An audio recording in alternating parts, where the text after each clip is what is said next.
Hey y'all, welcome to the Clock Tower. I'm Colton, here with Brandon. A while back, we got a request to do essentially a history of the ban list. When everything got hit, and in theory why. We actually recorded this once already, and then Bushiroad announced a major update to the ban list. So we decided that now was as good of a time as any to not only talk about that update, but kind of go back from the beginning and work our way through all of the bans that have happened in English Weiss, and maybe talk a bit about why they happened. When we talk about the ban list, we usually talk about the list as it kind of began in 2022 with like the DAL restriction. But as many of you already know, the ban list is actually much older than that, technically, because of a mistake made by Bushiroad. This will be a theme. Back in 2019. So Batman Ninja, when it was released in English, had a demo deck. It was an attempt to really try to draw the English audience into playing Weiss.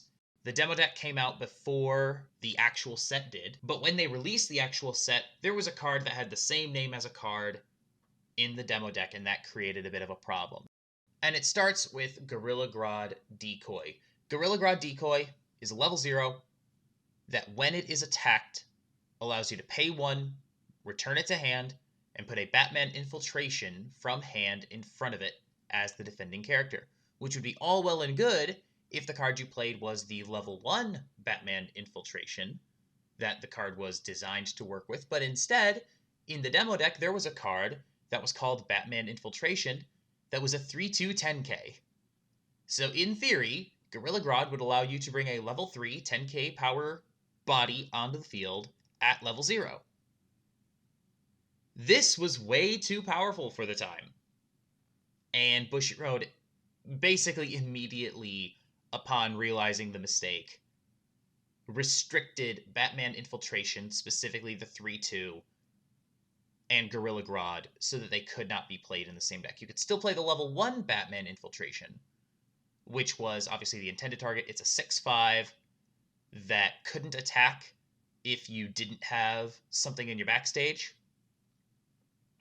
and also prevented all of your characters from side attacking. So like that card, much more balanced and fair. The Infiltration level 3, not so much. Yeah, being able to heal at level 0 with a 3/2 on board is a bit tough to deal with. Yeah, absolutely.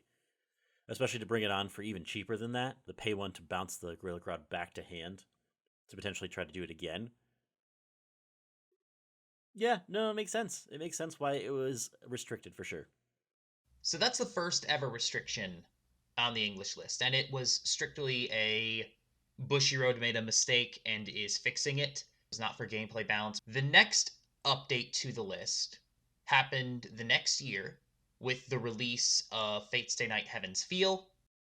Excalibur is a stock soul, CX. Yellow, on play, blind stock, the top card of your deck into stock. That comboed with the level 2 saber from Fate Zero, the one that allowed you to take a climax from your opponent's waiting room and put it into memory. Excalibur Morgan is a card that debuted in Heaven's Feel. It's a salvage, red CX, comboed with a Saber Alter level 2 that nobody played. Just a normal salvage trigger. In JP, these two cards had the same name.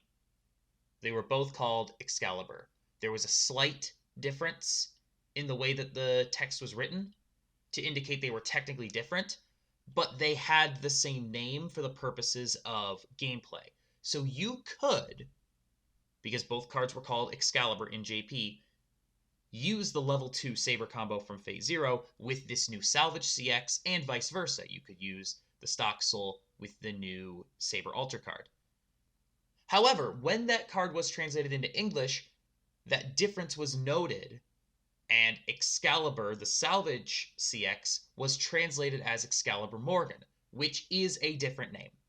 When the card was released, Excalibur Morgan was given an errata text to say that this card's card name will also be regarded as Excalibur, so that you could play it with the other combos the way that it was initially designed in JP. Why they even bothered to name it Excalibur Morgan is beyond me. They could have prevented this problem by just translating it with the same name, but they didn't. But to prevent people from playing 8 copies of a card called Excalibur, and thus being able to play either one to theoretically combo with either of them on the board at any given time. They did put these two on a restriction list saying you can only play 4 copies in any combination of Excalibur Morgan and Excalibur. So, kind of with that, Excalibur Morgan probably was named that way due to IP licensing things. So far, with it in this point at this time, it's really here on this list to be used as a clarification tool more than anything else. Because it has the name Excalibur errated to that name, it already can only be used in 4 copies with the old Excalibur. So being on the restriction list here is just more of an additional foresight for players as opposed to actually having any real significance because it has the name Excalibur as an errata. Jump ahead just a little bit. By the year 2022, when Heaven's Feel Volume 2 comes out, another card called Excalibur is released. This is a choice combo, choice CX, that releases alongside a level 3 combo that's actually pretty solid. So you now had the choice of playing this level 3 Saber, which, on attack, ditch 3, gives something cancel burn 3 twice. Not amazing, but definitely playable, was played, still is played to a certain extent in Fate decks. You could now run that with either the choice, or the salvage, or the stock soul. You now had that opportunity. So they added Excalibur, this Excalibur, the choice Excalibur, to the restriction list, which made sense. However, they also decided to add another card called Excalibur, in quotes, to this restriction list. This is a wind trigger that combos with a level 1 Saber combo that nobody plays. However, Excalibur in quotes is a different name than Excalibur not in quotes for the purposes of the game rules. A card that has its name in quotes is a different name than a card that has the same word not in quotes. In spite of this, Bushiroad put that on the restriction list as well. So now, Choice Excalibur, Salvage Excalibur, which is also Excalibur Morgan, Stock Soul Excalibur, and Wind in quotes Excalibur were all on this restriction list, despite the fact that you could not combine the Wind in quotes Excalibur CX with any of the Excalibur Climax combo characters. You couldn't use that Wind trigger to pop off the level 3 Saber combo, or the level 2 Saber from Zero, or the level 2 Saber Alter. You couldn't make that work. It was not legal. However, in spite of this, they decided to restrict that combo as though it had the same name, even though legally it couldn't do what they seemed to be afraid it could do. That's a thing. And it stayed that way for a couple of years. As a personal opinion, it was probably like a oversight. There's such an, oh, look, Excalibur puts on the list. And yes, just the fact that that was indeed probably an oversight for that long also says something too. They would eventually fix this. If you go to the current restriction list, that Excalibur, in quotes, has been removed from the list. That is no longer restricted in any capacity, which is good, because it shouldn't be, because it didn't combo with any of those other Climax combos anyway.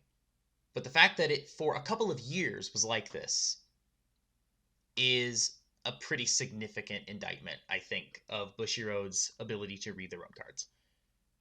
That being said, that was the only restriction list for a long time. So when people talk about the restriction list, again, they usually start talking about it with the DAL restriction, which we're going to talk about next. But up until then, this was the restriction list, and it affected almost nobody, unless you were playing like some kind of weird Saber waifu deck, or you were trying to cheekily play a level 3 at 0 in Batman Ninja. This did not affect anybody. However, 2021 DAL releases immediately begins to dominate. It was definitely the most dominant thing that the meta saw at that time, and had probably seen maybe ever in English Weiss. It was one of the most dominant things in the history of the game. It was, I think, 40% of top 8, maybe more, during that year's Springfest, because that year's Springfest was online. It was the online 3 tournament Springfest. It followed what is now kind of the Rumble format, because that was during the pandemic. So in those 3 tournaments, DAL was 40% of top 8. It had a ridiculous win rate. It was far and away the best deck. Not even close. So finally, in 2022, Bushiroad decided that they'd had enough of that and decided to hit Date Alive. And they hit it pretty hard. So in order to talk about this DAL ban and why it matters, we have to talk about what exactly was that DAL was doing that was making it so obnoxious. It was an 8 standby list that would bring out a 2-2 that would sit in the front row. It had on reverse scry, offense and defense. It would sit really big, and whenever your opponent crashed into it, you would get that scry again. So effectively, defensive scry trying to get climaxes up to the top of the deck. In addition to all that, you had a Brainstormer that would bounce back to your hand whenever you slammed a standby. So you'd open up a slot for any of your standby targets. You had a level 1 that sat in the back row and gave you another defensive scry whenever you got a reverse on your opponent's turn. And you had a 1/1 Adachi that you could pay 1 and move and swap with another character. So if your opponent, in a meta that didn't have a lot of pieces to deal with those oversized 2/2s, because they would sit at like 12, 12-5, not to mention backups, if you had something that could deal with it, the DAO player would simply pay 1, move the Adachi over to it, and swap it with the 2/2 to protect the 2/2. And if you had an early play down to try to deal with the 2/2, it would kill your early play. So that 1/1 Yoshino stand and swap Adachi, the back row level 1 Toka with the extra scry, and the level 0 Brainstormer Toka that bounced back into hand, all those combined with the 2/2 made for a package that was basically impossible to break with the cards that we had at the time. It was extremely powerful as soon as it dropped, and everyone knew it. Everyone knew as soon as it came to English that it was going to be dominant. And it was. It was exactly as dominant as we feared it would be. So that went on for close to a year. And Bushiroad finally said enough is enough and restricted the Yoshino Adachi, the Toka back row, and the Toka Brainstormer as a choose one of 3 restriction to mitigate that mid game. In addition, the top end, the Kirby top end, has 3 modes on it.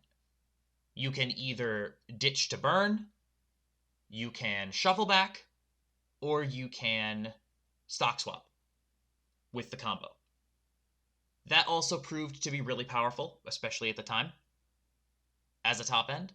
So Bushiroad restricted that Kurami to 2 copies in deck, so you basically couldn't use all 3 modes at the top if you had a full board of Kuramis. Dal was extremely powerful. Like, I don't want to understate that at all. Dal was oppressively powerful. They also banned something else at that time, Brandon. What else did they ban? They also banned Kaguya. Kaguya had been released just a little bit after Dal's initial release, but it only had 1 tournament to which it could actually contest anything. So in Kaguya, they chose to do a restriction list of choose one of 3. They chose to restrict it between the Chika Riki, which could pump up a character 2k power, the K Clean Cut. There was a level 0 Clean Cut that was also a runner as well, so you could run around the field and then continue to essentially attack additional times, saving your back row pieces. Specifically pieces like the Eye Drop Search that tied in with the 3/2 Kaguya that was kind of the resonate target for it. It also could bounce back to hand with climax placement as well.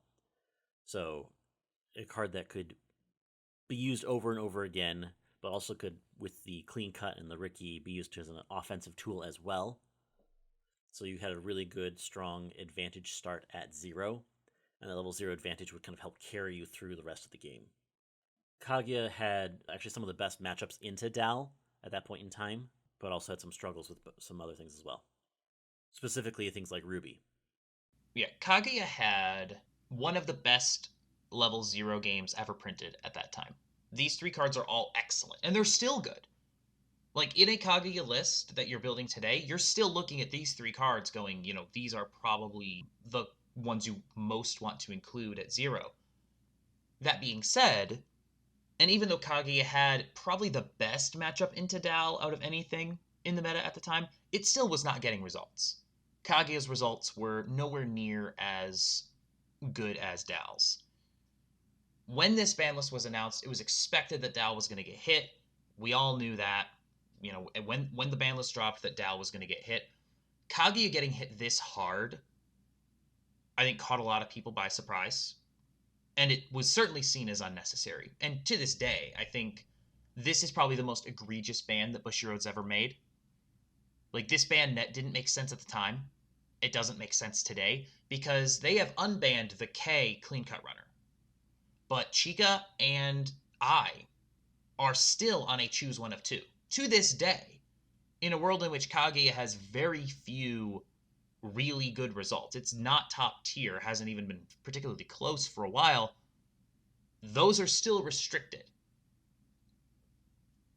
Dal is also still restricted. All these restrictions are still in place. Dal has had other sets since then, and frankly, you could probably unrestrict Dal. Certainly the blue package entirely, and nothing would really change. I don't know if they would even play that package anymore in the 8 standby list. They might, but it certainly wouldn't be as dominant because there are so many other pieces and other ways to get over that now. That being said, so this all happened in April of 2022. Almost immediately after the next good set dropped. We were waiting on Mushoku Tensei as kind of like a meta savior, because it was the first thing being printed that could actually deal with Dao. Really. Other than Kaguya, which could kind of deal with Dao. But Mushoku Tensei was the first deck that could deal with Dao on the board. And actually win board against Data Live. And we were expecting that to kind of be the thing that broke the logjam at the top and allowed other things to play and allowed the meta to open up more.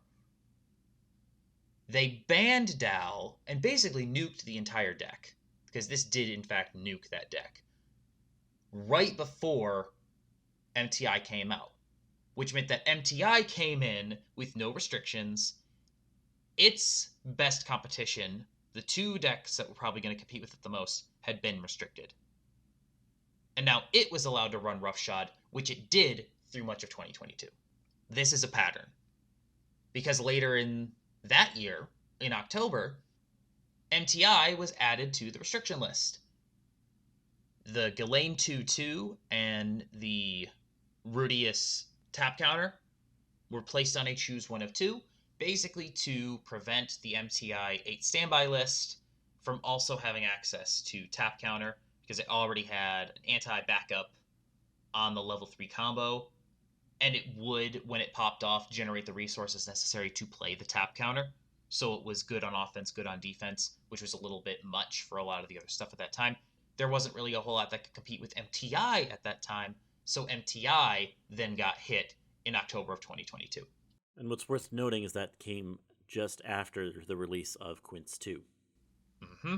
And this is really the pattern that Bushiroad has settled into over the past, year and a half now, is good thing comes out, is the best deck in the format.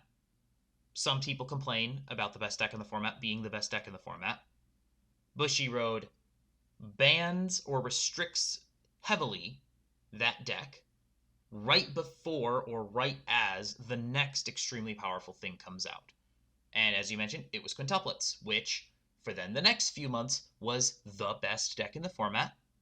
This was around the time that Hololive was really starting to pick up steam as well. Hololive had just come out. So Hololive was quite good at the time, but it was a Hololive Quints meta primarily. There was some other stuff that was good, but Quints was getting the most results during that fall into winter of 2023. And then, right before Worlds, no less, Quints got hit. The Charm event got put on a restriction with the Nino. It was just another defensive tool for Quints. And this, I think, is the other kind of trend that you can see, is that Bushiroad has been hitting defensive tech specifically. The Charm was a neg soul counter, -3 soul, to an opponent's character on a 2-3 event. They put that on a restriction with the Nino filter that everyone was playing in basically every competitive Quints deck. So basically a soft ban on the neg soul counter. right before Escanor came out. Yep. Especially with that being a decent tool to try to help prevent some of that Escanor damage at the top. It allowed Escanor basically free reign to be able to do its combo at the top and get all of those burn ones off with relative ease. This was, I think, the first time that this major release and ban list happening at the same time didn't seriously tank the previous deck, because Quince actually remained quite good after the Charm ban. Good enough to the point that when Seven Deadly Sins got banned a few months later, which we all knew was coming at some point because that's the pattern at this point. Quince was still able to win Worlds even despite the ban. Exactly. Quince was good enough to win Worlds. Quince got 2 of top 4, and SDS got the other 2 in top 4. So Quince went 1-2, Escanor went 3-4. They decided to ban the Ichika Brainstormer, which essentially allowed you to pay 2 and mill 9 to potentially +2 if you hit the 5-card Brainstorm. So they hit that as well, adding it to the Quince ban list, while also hitting Seven Deadly Sins like 3 months after it released. It went to Worlds, it went to like 2 Springfest Trios events, and Bushiroad immediately hit this deck. So the Escanor deck turns its swing, its Escanor combo, from a big swing for a lot of soul into a lot of little swings for 1. So instead of swinging for 5, it swings for 1 5 times, which is extremely powerful. Usually you can only get 1 lane of that off, but if you can, that's oftentimes enough to just win the game outright. The level 3 Gil Thunder allowed you to bounce an opponent's character, which prevented things like tap counter and neg soul counter, opened up a lane for more soul damage, and it also looked at 3 and rearranged them, allowing you to put your soul triggers in a spot where you could give them to Escanor when it swung. So you could potentially push Escanor up to 6 swings for 1 in a single lane. They restricted the Gil Thunder alongside the Escanor Ricky that you had to ditch to make the Escanor combo happen, so they put those on a choose 1 of 2. Effectively soft banning the Gil Thunder, because you weren't going to stop playing the Escanor combo even with the Gil Thunder. But that hit inconsistency clearly affected SDS because it really wasn't the same after that. I was surprised how much it affected SDS. But at the same time, right around the time this happened, another new powerful set came out. The new Sword Art list, the new Alice combo that was the best deck in the format during this year's Springfest, and is still looking to be a very good deck going into the fall season. So we're basically waiting on the Alice ban. We just expect that that is the next thing to get hit. Since the Escanor ban, however, there has been one addition to the ban list, which is a preemptive hit, a lot more along the lines of the Batman Ninja hit. It's the IMA from Hololive, the level 1 IMA, that has been talked about at length. Oof Me made a video about how you could generate 6 attacks at level 1 with IMA. That deck took off in JP, did very well. Bushiroad kind of emergency banned it in JP. We'll get to that JP ban in just a second. English responded by outright banning the IMA for use in any deck upon the release of the set. So that IMA is not allowed to be used in any deck at all when Hololive comes out. You cannot play it. Which is the first true actual ban of the ban list. Yes, there have been a lot of soft bans, like the Gil Thunder essentially soft banned, the Charm event essentially soft banned. This is the first time that Bushiroad has said, no, you cannot play this card at all. So, and they needed to. This was a mistake. This was a mistake that Bushiroad made in R&D. They should have seen this coming. They didn't. The loophole was exposed, and they did respond, good on them, by banning the thing that needed to be banned. So there are 8 sets that are currently restricted in some way in English. 3 of those are strictly R&D/quality control errors that Bushiroad needed to fix. Or in the case of Fate, it's more of a clarification than anything else. So only 5 have been banned for the sake of, these are the cards that they were printed a certain, in the way they were meant to be printed, played in the way they were meant to be played, and they proved to be powerful enough that Bushiroad decided to restrict them. In the current state of things, you can make a pretty strong case for unbanning any of these. We're not going to get into that now because, an argument over what should or shouldn't be banned or unbanned is, just asking for a very, very long conversation that no one wants to hear. But that being said, it's interesting seeing this list because Quince is still one of the best decks in the meta, especially now that it's gotten its new set. SDS kind of fell off a cliff. It's still relevant, but significantly less so. Dal hasn't been seriously relevant in a long time, despite getting another release since this restriction. MTI is nominally relevant. It's kind of on the outside looking in.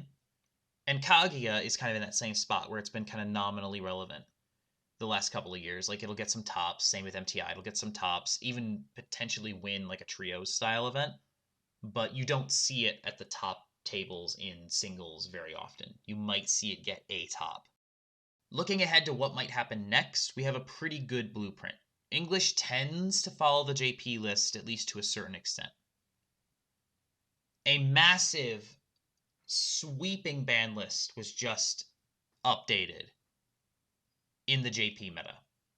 The level 1 Alice that enables the level 2 Alice combo, outright banned, completely nuking the Alice deck. A bunch of stuff in Hololive got restricted. The new Gura restricted alongside the Ame, alongside the Kanata. A bunch of the new Overlord stuff, including the Eins, is on a restriction list as well. That's forthcoming in English. A lot of restrictions in JP that could make their way to English, realistically. And because English tends to like following JP's lead in a lot of these restrictions, what do you think's going to happen here, Brandon? What do you think's next? I suspect that we might get a mid-season ban of Alice. I wouldn't be surprised by that. I also wouldn't be surprised to see that kind of restriction list be in place by the time Worlds comes around too. Like, with how quickly they were willing to hit 7 Deadly Sins, I suspect we might see something very similar as we approach Worlds.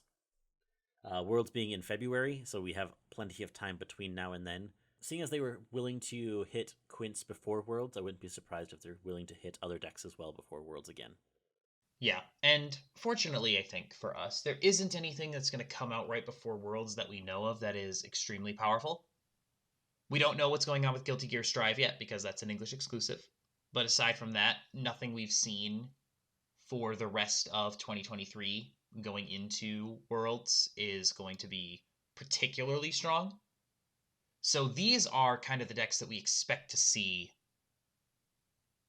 at Worlds right now. If nothing was restricted going into Worlds, these decks that we see getting hit in JP are the ones that we expect to see at the top tables at Worlds. Hololive, Quince, Sword Art, Overlord.